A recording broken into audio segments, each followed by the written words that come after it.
ఆయనకున్న విశ్వాసాన్ని ఎలా పట్టుకున్నాడంటే, ఆయన నీతిని గట్టిగా పట్టుకున్నాడంటే, గట్టిగా పట్టుకోవాలా? కంపల్సరిగా ప్రతి మనిషి నీతి అనే వస్త్రాన్ని మనం గట్టిగా పట్టుకోవాలి. ఆ తర్వాత ప్రవర్తన అంతటి విషయంలో నా హృదయము నిందింపదు. ఇప్పుడు ఇలాంటి అతనికి చావు వచ్చింది, ఏమనగలరు చెప్పండి?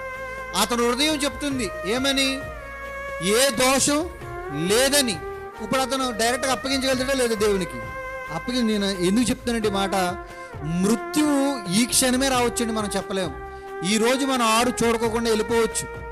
మృత్యు మనిషిని ఎప్పుడు తాకుతుందో మనకు తెలియదు కనుక, ప్రతి క్షణము కూడా సిద్ధపడిపోయి ఉండాలి. మన హృదయం మన మీద దోషారోపణ చేయని ఎడల చక్కగా మనం దేవుడికి మన ఆత్మను అప్పగించుంటాం. సౌలు గారు ఈయన ఎందుకన్నాడు చెప్పనని? ఆయనలో ఏ దోషం లేదు అందుకని అన్నాడు. యేసుప్రభు గారిలో ఏ దోషం లేదు అన్నాడు.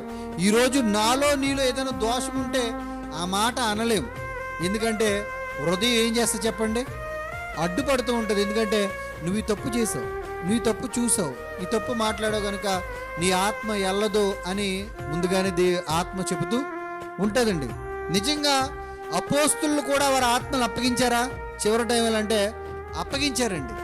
ఆత్మను అప్పగించేవాడికి ఏ ఉండాలో చెప్తున్నాడు. ఇప్పుడు యోబు గారి సంగతి మనం చూసాం. ఆయనకి ఏముంది? నీతిని గట్టిగా పట్టుకున్నాడు.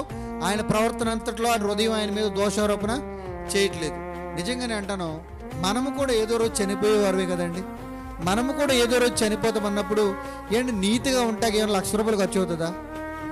యథార్థంగా ఉంటా కష్టమవుతుందా? ఒక నీతిని గట్టిగా పట్టుకోవటానికి ఏమైనా డబ్బులు ఖర్చు అవుతాయా? అసలు దేవుడు క్రైస్తవుడిగా బ్రతకడానికి చాలా సులువైన మార్గం ఇచ్చాడండి. అసలు శ్రమ కానీ, కష్టం కానీ, బాధ కానీ, ఏ దుఃఖం లేకుండా చక్కగా ఉండేటువంటి, ఏ పట్టిబడి లేకుండా క్రైస్తవ జీవితంలో చక్కటి ఫలాలు పొందుకునేటువంటి గొప్ప భాగ్యం ఇచ్చాడు. అయినా కానీ ఈ రక్షణను మనం కాపాడుకోలేకపోతాం.